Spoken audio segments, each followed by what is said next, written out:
जब ये लोग यूरोप से आते हैं भारत, तो बीच में एक जगह पड़ती है, यानी कि स्थल मार्ग से जब आते हैं तो तुर्की।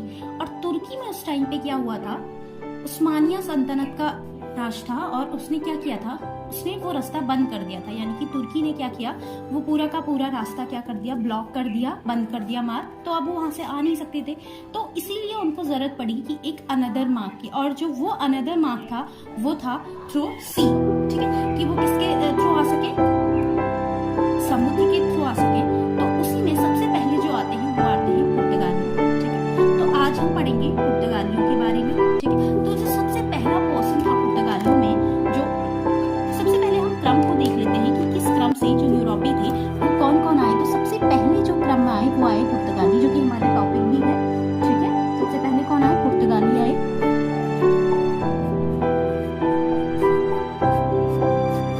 दूसरा जो क्रम है आने का वो आए अंग्रेज, यानी कि ब्रिटिशर्स। तीसरे जो आए वो कौन आए, डच। और हमारे सिलेबस का टॉपिक भी वही है। और फिर आते हैं डेनिश, जो कि हमारे सिलेबस में मेंशन है, फिर भी कभी कभी क्रम पूछ सकता है। फिर आते हैं फ्रेंच, उसके बाद आते हैं स्विडिश। ये क्रम है कंटिन्यू आने का। सबसे पहले कौन सा उसके बाद फिर अंग्रेज, उसके बाद फिर डच, उसके बाद डेनिश, फिर फ्रेंच, फिर स्वीडिश, ठीक है। अब हम बात करते हैं पुर्तगालियों की।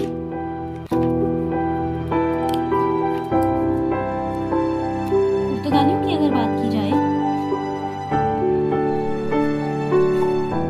सबसे पहला जो पुर्तगाली जो भारत के लिए निकलता है, भारत से समुद्री मार्ग की खोज के लिए निकलता है, उसका नाम था, क्या था उसका नाम, उसका नाम था बार्थोलोम्यू डियास, ठीक है। क्या नाम था उसका, उसका नाम था बार्थोलोम्यू,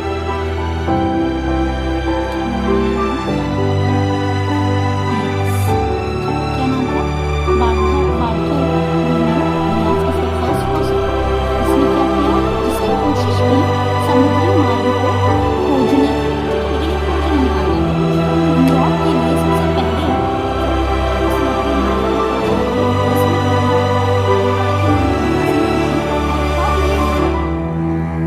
और ये कहाँ तक पहुंचता है, ये अफ्रीका के केप ऑफ गुड होप तक पहुंचता है। कहाँ तक पहुंचता है, केप ऑफ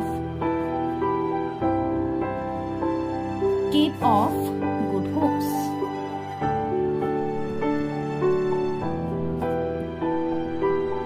होप तक ये पहुंचता है। कब आता है ये आता है 1486 में। आपको याद रखना है टाइम पीरियड, 1486 एडी में Bartholomew Dias Cape of Good Hopes तक ही पहुंच पाता है। और ये कहाँ से आता है, ये पुर्तगाली था, पुर्तगाल से आया हुआ था। और कौन फर्स्ट पर्सन, क्वेश्चन ये पूछ सकता है कि सबसे पहले पुर्तगाल से कौन सा पर्सन आता है, तो उसका नाम क्या होगा, बार्थोलोम्यू डियास। फिर सेकंड जो पर्सन वहां से निकलता है उसका नाम था कोलंबस। क्या नाम था उसका, कोलंबस, ठीक है। कोलंबस निकलता है और ये निकलता है आपका 1492 में, 1492 में, ठीक है। 1492 में ये निकलता है। और जब ये भारत की खोज के लिए निकलता है तो ये पहुंच जाता है कैरेबियाई आइलैंड में। कहाँ पहुंचता है, कैरेबियन आइलैंड में, ठीक है।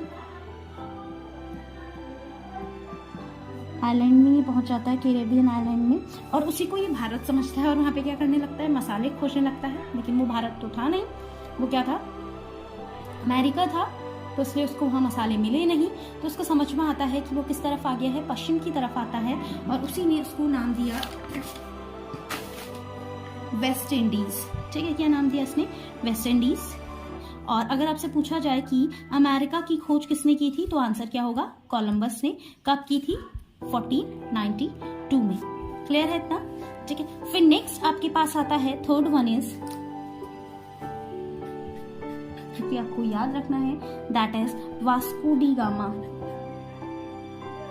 वास्को डी गामा, ठीक है। The third person is Vasco da Gama and we can also say it is the first person because ये कहाँ तक पहुँचता है, भारत तक पहुँचता है, ठीक है। तो अगर पूछा जाए कि समुद्री मार्ग से भारत तक पहुँचने वाला पहला व्यक्ति कौन था, तो आपका आंसर क्या होगा, वास्को डी गामा होगा। और ये कब आता है, 1498 में ये आता है। क्लियर है, कब पहुँचता है ये भारत, 1498 में पहुँचता है। और कहाँ पर पहुँचता है, कालीकट में पहुँचता है। और कालीकट में एक राजा होता है जेमोरियन इसका स्वागत करता है, ठीक है।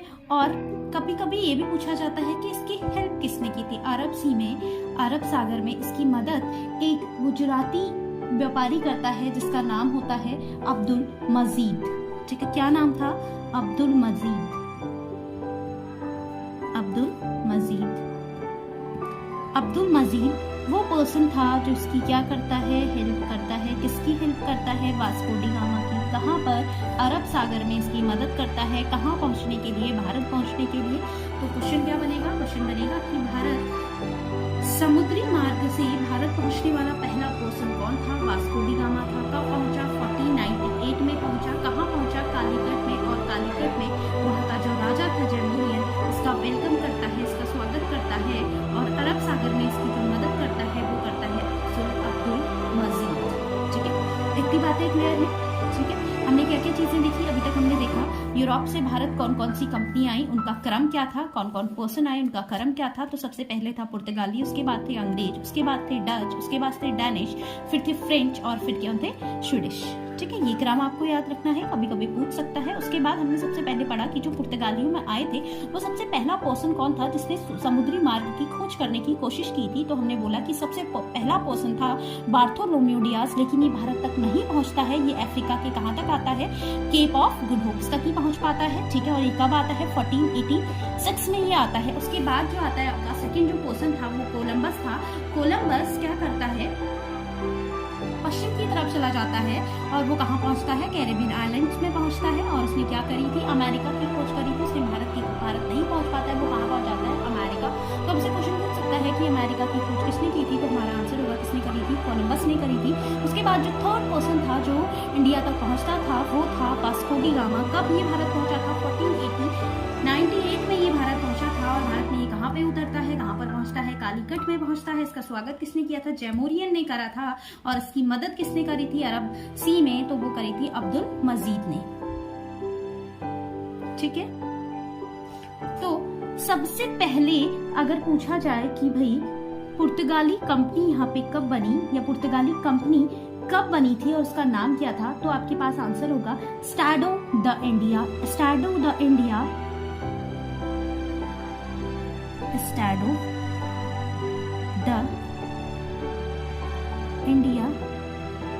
जिसका एस्टेब्लिशमेंट होता है 1503 में, ठीक है।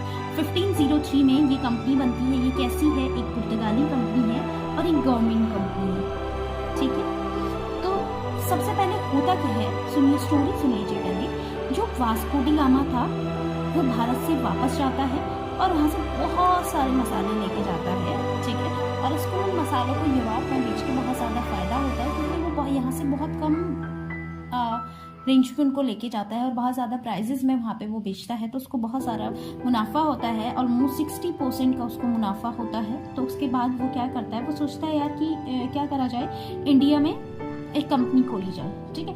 तो वो हेनरी द नेविगेटर, जो वहाँ का राजा था, पुर्तगाल का राजा कौन था, हेनरी द नेविगेटर से बोलता है, वहां से व्यापार करने का सुझाव देता है हेनरी द नेविगेटर को। और ये एक कंपनी बनाते हैं, उसका नाम क्या है, स्टाडो द इंडिया, ठीक है। तो उसके बाद ये क्या होता है, एक सरकारी कंपनी होती है और इसकी जो स्थापना होती है वहाँ कहाँ पर होती है, कोच्चिन में होती है, ठीक है। तो वहाँ पे इसकी स्थापना हुई कोच्चिन में हुई, ठीक है। तो इसका जो पहला गवर्नर था, इस कंपनी का जो पहला गवर्नर था, फर्स्ट गवर्नर ऑफ पुर्तगीज या फिर स्टाडो द इंडिया का जो पहला सीईओ था वो था फ्रांसिस्को डी अल्मीडा। ये नाम आपको याद रखना है, Francisco de Almeida, Francisco de Almeida. इसका जो कार्यकाल होता है वो 1505 से 1509 तक होता है। ये कार्यकाल आपको याद रखना है। The first governor of Portuguese is Francisco de Almeida. इसका जो कार्यकाल होता है वो होता है 1505 से 1509 तक इसका कार्यकाल होता है। ठीक है, तो सबसे पहले इस पर्सन की जो इम्पोर्टेंट वर्क है इसका वो है ब्लू वाटर पॉलिसी या नीले जल की संधि। नीले जल की संधि,